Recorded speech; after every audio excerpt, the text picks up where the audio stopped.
शिक्षा विभाग के आदेश पर बीपीएससी चलती है। जो भी छात्र इस तरह के कैंडिडेट हैं, कमेंट बॉक्स में अपना नंबर डालें, आपस में ग्रुप बनाएं और कोर्ट का शरण लें। पूरी तरीके से शिक्षा विभाग का ही गलती है। और भी छोटी छोटी बातें रही जिनके कारण से उनको डाउटफुल में डाल दिया गया। अभी तक पोर्टल को खोला नहीं गया है जिससे कि ये बच्चे सही डॉक्यूमेंट्स अपलोड कर पाए।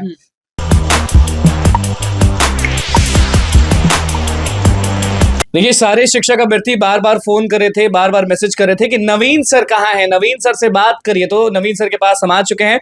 नमस्कार, मैं हूं अनुकुल तिवारी और आप वॉइस सब देख रहे हैं। रिजल्ट को लेकर बहुत लोग घबरा भी जाते हैं, टेंशन में भी आ जाते हैं, लेकिन जब रिजल्ट दे दिया जाता है और उसके बाद रिजल्ट छीन लिया जाता है तो अलग दर्द होता है। हम बात करें सर, पीजीटी का रिजल्ट दोबारा दिया गया, कट ऑफ भी 1 नंबर बढ़ा के, तो बहुत अभ्यर्थी जो है ना वो नाराज हो गए, उदास हो गए, क्योंकि एक समय में वो मिठाई बांट चुके थे और अब वही मिठाई वो वापस छीन भी रहे हैं कि हमारा कुछ नहीं हुआ, हम बर्बाद हो गए। एक्चुअली में गेस्ट टीचर वाला मामला है। पीजीटी के 6 सब्जेक्ट का ये प्रॉब्लम है। सवाल ये होती है कि बीपीएससी एक तरीके से छात्रों के साथ मजाक वाली स्थिति बना दी है कि मानसिक प्रताड़ना वाली स्थिति है। आप यूं समझिए कि रिजल्ट जारी कर दिया गया, बच्चे मिठाई बांट दिए, खुशियां मना लिए, परिवार पूरा खुश था और अचानक आप उसको रिजल्ट दौर से बाहर आप कर दिए। आप गलती किए कि आपको ये ध्यान में नहीं रहा कि गेस्ट टीचर को हमको ग्रेस मार्क्स देना है। आप डायरेक्ट रिजल्ट बना दिए। फिर बाद में चल करके आपको याद पड़ता है कि ऐसे ऐसे ऐसे ऐसे मामला है, हमको अब वो जोड़ करके गेस्ट टीचर वाले मामले को, उसमें 25 मार्क्स का स्पेशल वेटेज वाली बात थी, तो उसको जोड़ करके अब रिजल्ट बनाना है। तो छात्र पहले से परेशान थे। जब ये बीपीएससी ने किया या शिक्षा विभाग? 100% बीपीएससी, शिक्षा विभाग बीपीएससी क्या है, शिक्षा विभाग के आदेश पर बीपीएससी चलती है। ये गलती तो आप शिक्षा विभाग का मानिए या बीपीएससी का मानिए, पूर्णतया सिस्टम का दोष है ये, और भुगत रहे हैं छात्र। आप खुद समझिए ना कि कितना मानसिक पीड़ा उन छात्रों को हो रहा होगा रिजल्ट होने के बाद, खुशियां मनाने के बाद, जब अब दौर से उनको बाहर कर दिया गया। हम तो कहेंगे कि आप कमेंट बॉक्स में जो भी छात्र इस तरह के कैंडिडेट हैं, कमेंट बॉक्स में अपना नंबर डालें, आपस में ग्रुप बनाएं और कोर्ट का शरण लें, न्यायालय का शरण लें। ये मजाक हम लोग के साथ क्यों? इसमें हमारी क्या? आप ये सीधे कह रहे हैं कि वो लोग को कोर्ट जाना चाहिए? बिल्कुल जाना चाहिए। ये मजाक वाली स्थिति बन गई। कल आए थे लगभग 8-10 बच्चे इस तरह का, आप देखते रोते रोते वो बेहाल थे कि कोई उनका सुनने वाला नहीं है और हम लोगों को 1 मार्क्स कट ऑफ अब ऊपर चला गया, हम लोग दौड़ से बाहर हो गए। अच्छा, ये कितना गलत है कि रिजल्ट दे दिया जाता है, फिर छीन लिया जाता है और 1 मार्क्स बढ़ा भी दिया जाता है। कहीं रूल नहीं, बढ़ा दिया जाता है जब वेटेज उन लोगों को दिया गया गेस्ट टीचर का, जो कि पहले से बातें थी, तो आप पहले से उसी ढंग से आपको रिजल्ट जारी करना चाहिए था। कि आप रिजल्ट सामान्य जारी कर दिया, बाद में फिर इंक्लूड करके पहले ऐसा कभी होता था कि रिजल्ट देने के बाद ये सब खेल कुछ? जनरली ऐसा नहीं होता है, लेकिन यहाँ बीपीएससी में सब चीज संभव है। बीपीएससी में सब चीज सब तो आप तो सिस्टम को दोष दे रहे हैं ना, आप किसी पर्टिकुलर बॉडी को नहीं बोल रहे हैं, ना बीपीएससी ना शिक्षा, पूरे सिस्टम पूरी तरीके से शिक्षा विभाग का ही गलती है, क्योंकि उसी के आदेश पे सारा कुछ होता है। तो जिनका रिजल्ट छीन लिया गया वो अब क्या करें? कोर्ट के शरण में जाएं। हाँ, कोर्ट के शरण क्योंकि ऐसे तो हमको पूरा मालूम है कि कहीं भी उनकी बात नहीं सुनी जाएगी। शिक्षा विभाग आज बहुत सारे लोग पहुंचे हुए थे, उनका कंप्लेन ये था कि हमें जिला अलॉट नहीं किया गया, तो वो लोग ये डिमांड है कि उनको भी जल्द से जल्द जिला अलॉट किया जाए ताकि नियुक्ति पत्र जो है साथ में मिले। ये सारे डाउटफुल में जिनको रखा गया वो सारे कैंडिडेट हैं कि जैसे कि गलत डॉक्यूमेंट्स अपलोड हो जाना, और भी छोटी छोटी बातें रही जिनके कारण से उनको डाउटफुल में डाल दिया गया। इतनी हड़बड़ी क्या थी? आप 9 मार्च को पूरा नियुक्ति पत्र बांट रहे हैं, अभी इतने सारे कैंडिडेट अभी दौड़ से बाहर हैं, आप पूरा मामला क्लियर कर लेते, उसके बाद नियुक्ति पत्र बांटते। हड़बड़ी किस बात की थी?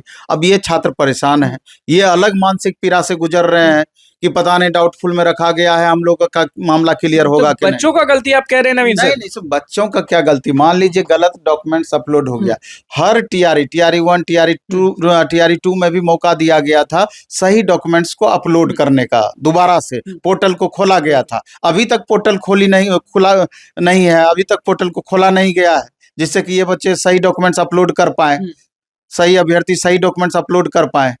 तो उन छात्रों से भी कहना है कि अगर मामले सही हैं, यानी आप गलत नहीं हैं, तो बिल्कुल भी घबराना नहीं, आज या कल आपका मामला क्लियर होगा ही। संभवतः बताया जा रहा है कि 16-17 से लेकर के 20-22 मार्च तक में उन लोगों का पूरा मामला को क्लियर किया जाएगा। बार बार नवीन सर आप पहुंचते हैं गर्दनीबाग धरनास्थल पर, कोई शिक्षक नहीं पहुंचता है। एक आप हैं जो गर्दनीबाग धरनास्थल, शिक्षक अभ्यर्थियों की बात हम कर रहे हैं, वहां पर आप जाते हैं, बैठते हैं, नारे भी लगाते हैं, उन लोग का जो हौसला है वो भी बढ़ाते हैं। तो ये वो मामला समझे कि क्या समझे कि खत्म हो जाएगा, मिल जाएगा, क्योंकि सदन भी चल रहा है, सदन में कोई आवाज नहीं उठा रहा है। नहीं, आवाज उठा रहा है। कल भी ब्रिजवासी, क्या नाम है उनका? ब्रिजवासी शिक्षकों की मर्जी जी। जी बिल्कुल, उन्होंने सदन में आवाज उठाया है और बहुत बेहतरीन तरीके से आवाज उठाया है सप्लीमेंट्री रिजल्ट के रिगार्डिंग। बिल्कुल वो बधाई के पात्र हैं। सारे अभ्यर्थी जो कि सप्लीमेंट्री रिजल्ट का वेट कर रहे हैं, निश्चित रूप से उनके तरफ से मैं खुद उनको बधाई दे रहा हूँ इस चीज को लेकर के कि आपने बहुत सशक्त तरीके से बात को सदन में उठाया और एक उम्मीद भी बनी है कि इस पर कुछ न कुछ जब आपके अभ्यर्थी जो हैं वो जब नीरज जी के यहाँ पहुंचते हैं या फिर नवल किशोर यादव के यहाँ पहुंचते हैं, तो वो लोग बोलते हैं कि बिल्कुल आप लोग का हक है, सप्लीमेंट्री रिजल्ट्स मिलना चाहिए, और वही चुप हो जाते हैं उधर जाके, ना कहीं बात बढ़ाते हैं। सत्ता में है ना, इस लेकर मैं भी उनको कंफ्यूजन रहता होगा अपने आकाओं से, जो उनके सीनियर हैं उनसे, कि अगर हम सरकार के विरोध में बोलते हैं तो हो सकता है दिक्कत हो जाए। लेकिन कुछ विधायक जरूर ऐसे हैं कि सत्ता में रहते हुए लगातार आवाज उठा रहे हैं। अभी देखिए नवल किशोर यादव का आपने बात बोला, आज वो सदन में उठाने वाले हैं इस चीज को, आज सदन में। तो निश्चित रूप से ऐसे विधायक निश्चित रूप से बधाई के पात्र हैं और एक अलग छात्रों के दिल में जगह बना करके रखते हैं, जो कि अभ्यर्थी के लिए लगातार लड़ाई लड़ते हैं। तो अगर आप अच्छा काम कीजिएगा तो आपका नजरिया मल्टीपल रिजल्ट्स के कारण ही ये सब चीज हो रहा है कि मल्टीपल रिजल्ट्स आ चुका है, इसलिए नहीं, सवाल ये उठती है कि अभी 87,772 वैकेंसी थी, आप 65,000 समथिंग रिजल्ट दिए, 21,000 प्लस सीटें तो अभी आपकी खाली है। अभी मल्टीपल रिजल्ट वालों को आप 4 जगह वेरीफाई करवा रहे हैं, 2 जगह वेरीफाई करवा रहे हैं, 3 जगह वेरिफिकेशन करवा रहे हैं, उनको तो एक ही जगह ज्वाइन करना है, बाकी तो बाहर होंगे ही होंगे। तो इतनी सारी सीटें आपकी बच रही है, ऐसे में तो आप थोड़ा सा अगर मैनेज करते थे, 1-2-3 नंबर डाउन आपका चला जाता, उतने अभ्यर्थी को आप ले सकते हैं। मैनेज करें TRE4 के लिए, सामने है TRE4 पर क्या बोलेंगे नवीन सर? TRE4 तो सामने है ना। निश्चित रूप से TRE4 सामने है, लेकिन अब मान लीजिए TRE3 का वैकेंसी TRE3 के बच्चों से भरा जाना चाहिए, कि आप उसको कैरी फॉरवर्ड कर देंगे TRE4 के लिए, ये उचित नहीं है।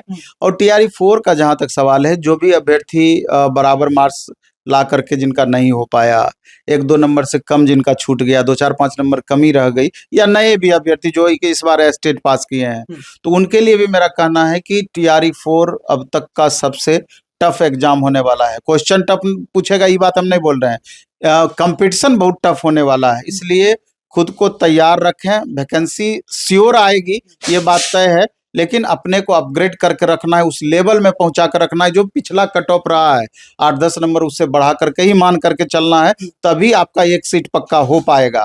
समय बीतते देर नहीं लगती है, संभवतः अप्रैल लास्ट में या फिर मई फर्स्ट वीक में नोटिफिकेशन आ जाएगा, और जब भी नोटिफिकेशन आएगा उसके 2 महीने के बाद संभवतः एग्जाम होगा, तो इसलिए खुद को तैयार रखना है। देखिए नवीन सर का क्या कुछ कहना था शिक्षक अभ्यर्थियों के लिए BPSC तैयारी को लेकर, वो आपने सुन लिया। तो बस हमारे चैनल को सब्सक्राइब करें, इस पेज को लाइक करें। कैमरा के साथ धन्यवाद।